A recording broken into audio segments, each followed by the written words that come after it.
Vamos falar mais um pouco do Glenn Greenwald. Eu fiz um bom corte a respeito disso e vamos falar sobre a Meta, a dona do Facebook. Vamos lá. O jornalista que já premiado com Pulitzer, Glenn Greenwald, saiu em defesa de Mark Zuckerberg e sua política de extrema-direita para as redes sociais. Vamos entender o que isso quer dizer aqui com o nosso querido Pedro Zambarda no Plantão do Meteoro? Bora lá!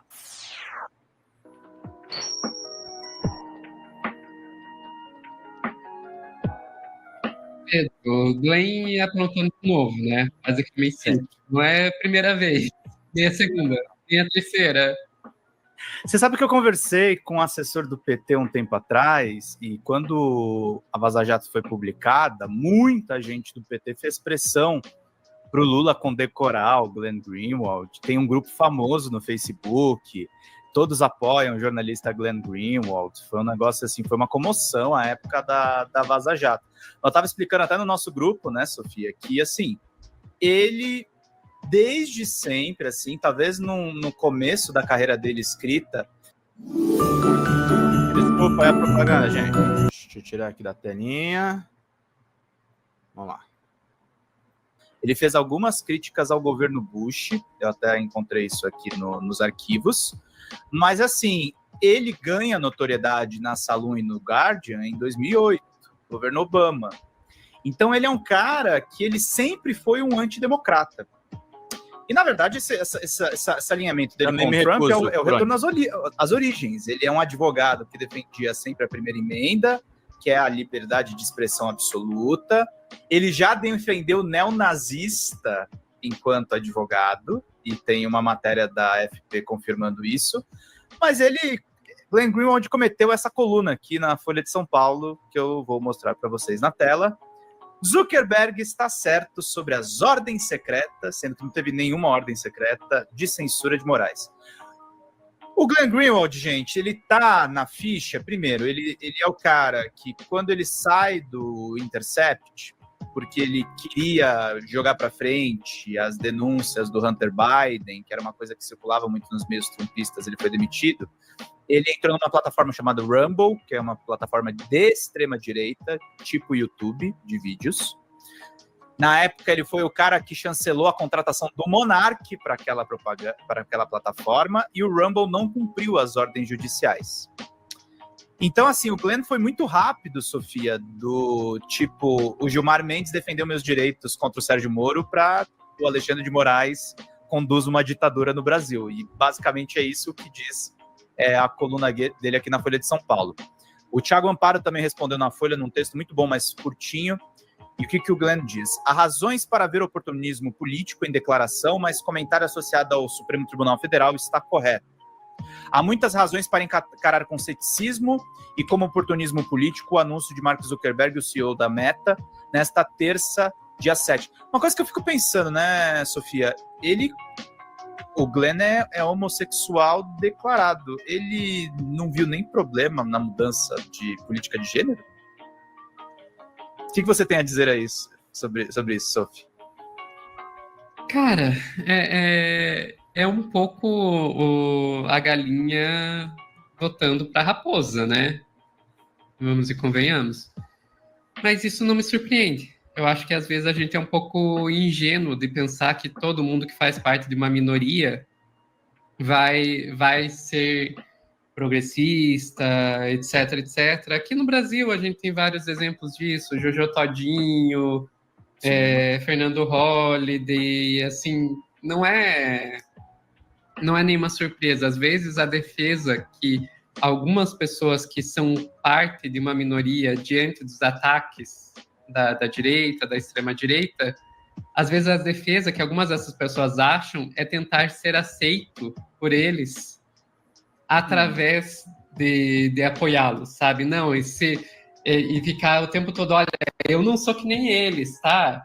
Eu não sou que nem eles. Então, não é uma surpresa. Ao final, essas pessoas acabam quebrando a cara, porque quando o pessoal realmente consegue fazer o que quer, não importa o quanto você tenha ajudado, amigo, eles não vão. Sim. E uma coisa que me salta assim, gente, prêmio Pulitzer, pouquíssimas pessoas ganham e assim, ele é uma pena cara, tá? Para você ter do seu lado. O que ele continua dizendo nesse texto, né? O próprio Zuckerberg frequentemente defendeu e até impôs o tipo exato de censura política online que ele condenou. A primeira vez que relatei censura das Big Techs foi ao documentário em 2016, a estreita relação do Facebook com o governo israelense, isso é verdade. A plataforma aprovava mais de 95% dos pedidos de censura contra jornalistas e ativistas palestinos. Pouco antes da eleição de 2020 nos Estados Unidos, o Facebook suprimiu reportagens que desfavoreciam Joe Biden. Em 2021, o Facebook baniu o então presidente Donald Trump de sua plataforma por 2 anos. Durante a pandemia, a empresa removeu uma ampla gama de opiniões divergentes das ortodoxias sobre a Covid-19. Olha o que a gente está vendo. A gente está vendo o Glenn defender abertamente falas negacionistas sobre a pandemia, tá? Quando ele fala ortodoxias sobre a Covid, ele tá dizendo que, sei lá, os caras falar contra a máscara tá ok. A pedido do governo Biden, incluindo visões do próprio Zuckerberg, que mais tarde admitiu serem debatíveis e até verdadeiras. Independente das motivações, há um ponto em que Zuckerberg está inegavelmente correto. Em uma declaração amplamente entendida como direcionada ao Brasil e ao Supremo Tribunal Federal, o fundador do Facebook afirmou que países latino-americanos têm tribunais secretos que podem ordenar que empresas removam conteúdos de maneira silenciosa. Sofia, tudo que ele falou sobre até 2016 do Zuckerberg é verdadeiro. Isso aí é factualmente uma mentira, junto com os negócios que ele falou a respeito de Covid, tá? E eu mostro para vocês numa matéria que eu escrevi. Lá no DCM, porque eu conversei com pessoas e eu chequei nos arquivos. Onde vem a fundamentação do Glenn para espalhar o Twitter Files, que, para quem não sabe, é uma onda de mentiras que estão sendo espalhadas por jornalistas profissionais, dizendo que o Twitter é tomado por uma agenda de esquerda. O Glenn divulgou, para dizer que o Moraes é um ditador, como exclusivo, um documento sobre um processo judicial envolvendo bolsonaristas, publicado pelo Estadão no começo do governo Lula. Ele publicou, eu tenho certeza que ele leu a minha matéria, ele nunca desmentiu o que eu escrevi. Tá? Inclusive, seu Glenn tentou me passar uma prank outro dia, né? Porque eu recebi uma mensagem muito estranha no meu WhatsApp. Mas você sabe que eu tô falando verdade. Eu tenho os prints também nessa matéria. No Vale Tudo contra Alexandre de Moraes, Glenn dá como exclusivo um documento publicado pelo Estadão há mais de um ano. O que ele diz aqui? Em uma reportagem em vídeo no seu programa System Update, o jornalista Glenn Greenwald diz que revela detalhes chocantes de uma ação judicial do ministro Alexandre de Moraes. A mesma informação foi dada pelo Estado de São Paulo há 1 ano e 4 meses. Glenn lembra que o ministro do Supremo Tribunal Federal derrubou contas em várias plataformas, incluindo Twitter, Facebook, Instagram e Rumble. Segundo ele, essas ações foram sem justificativa prévia e isso ameaça os direitos fundamentais de liberdade de expressão no Brasil. A mesma informação foi publicada no Estadão, em janeiro de 23, no começo do governo Lula. Na época, o jornal lembrou que, além do deputado Nicolas Ferreira e da youtuber Bárbara Te Atualizei de Stefani, uma bolsonarista da Jovem Pan, o produtor de conteúdo Monark foi protegido pela plataforma Rumble. A plataforma desobedeceu a ordem judicial de Moraes. Sofia, se a decisão foi publicada pelo Estadão em janeiro, a matéria do Levi Teles, janeiro de 23, começo do governo Lula, essa decisão não é secreta. O Glenn Greenwald pega uma questão de falha de tradução. As decisões podem ter sigilo, mas elas nunca são secretas. Você descobre se alguém foi condenado, se alguém está sendo processado. Você não sabe, às vezes, motivos, porque o judiciário tem a prerrogativa também de ocultar detalhes para que a ação tramita. Mas a regra do judiciário brasileiro é sempre a publicidade. Ele está mentindo factualmente aqui. Não tem corte secreta, não tem decisão secreta. Não tem. É claro tem processo em andamento, que você pode descobrir depois. O público, eu digo. O público pode descobrir depois as razões do processo. Ele está cumprindo uma agenda de extrema-direita, gente. E não é de agora. E não é E de não é de agora. agora. E aí, Na verdade, eu acho que sim, se a gente para olhar o histórico do Glenn, os momentos em que ele se alinhou à esquerda são a exceção. E são, na verdade, uma agenda de extrema-direita. Mostra de novo na tela o print que tem na matéria.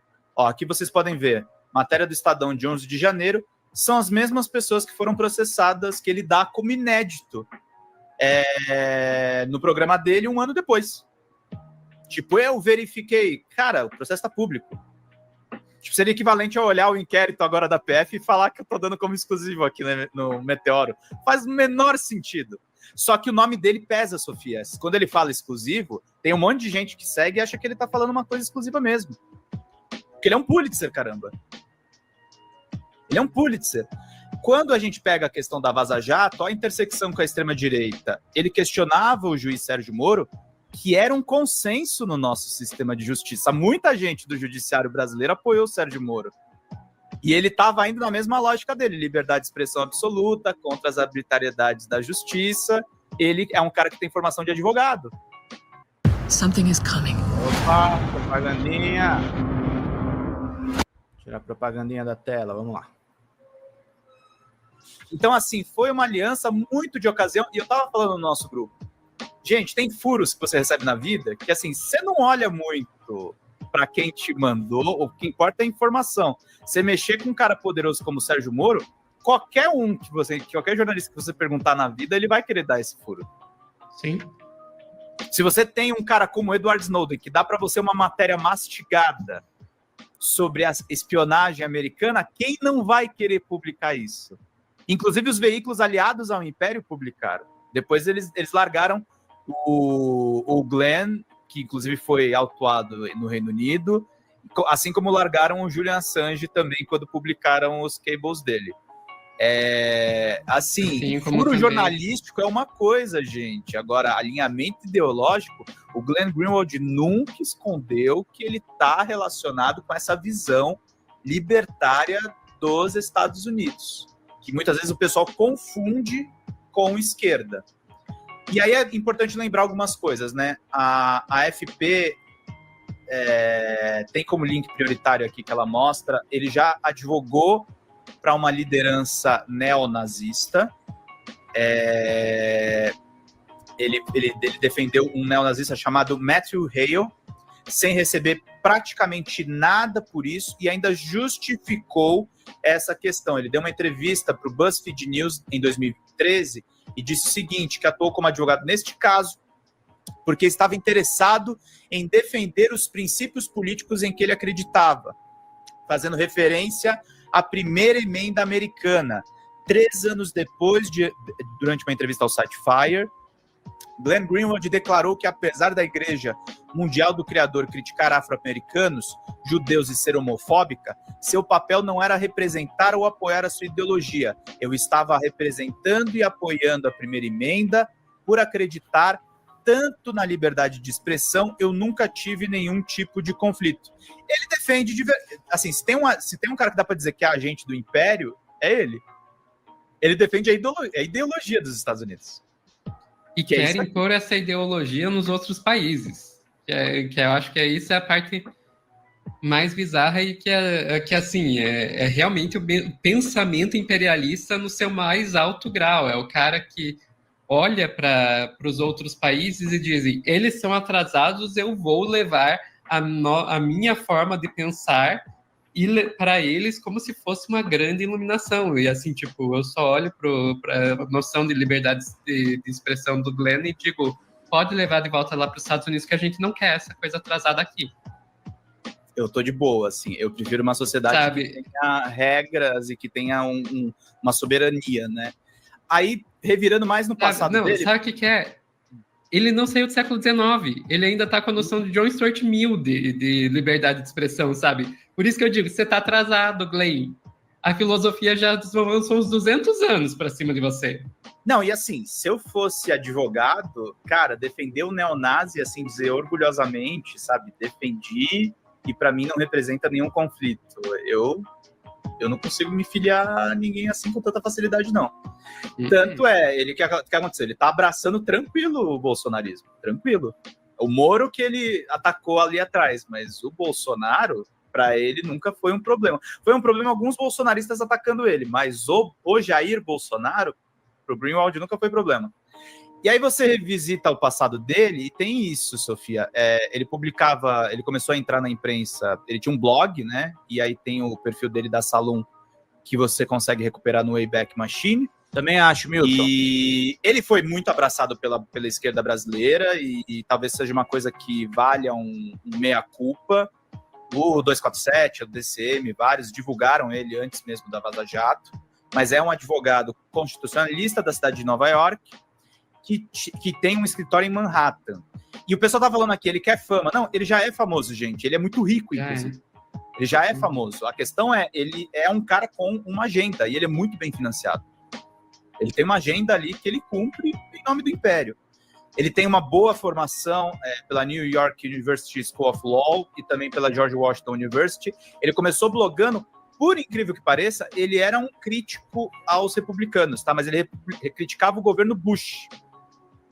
Quando ele vira jornalista conhecido no Salum e depois no Guardian, Sofia, ele se torna notório no governo Obama, que é um governo que merece todas as críticas. Todas as críticas. Foi o governo que retomou, de fato, a guerra ao terror.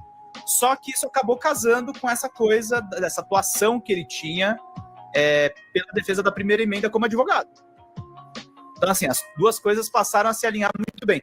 Fala, pessoal da Folha Democrata, meu nome é Pedro Zambarda, sou jornalista, editor aqui do site e do nosso canal do YouTube.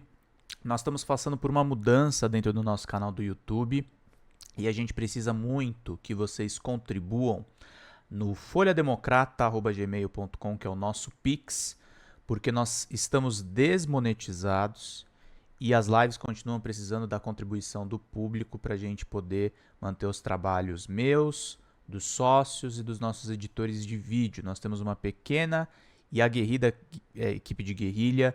Qualquer contribuição, em qualquer horário vocês podem contribuir. Nas lives a gente vai continuar pedindo a contribuição de todos vocês, mas a gente faz um apelo especial em vídeo para que vocês se sensibilizem com o nosso trabalho, com as reportagens e com as lives que a gente grava.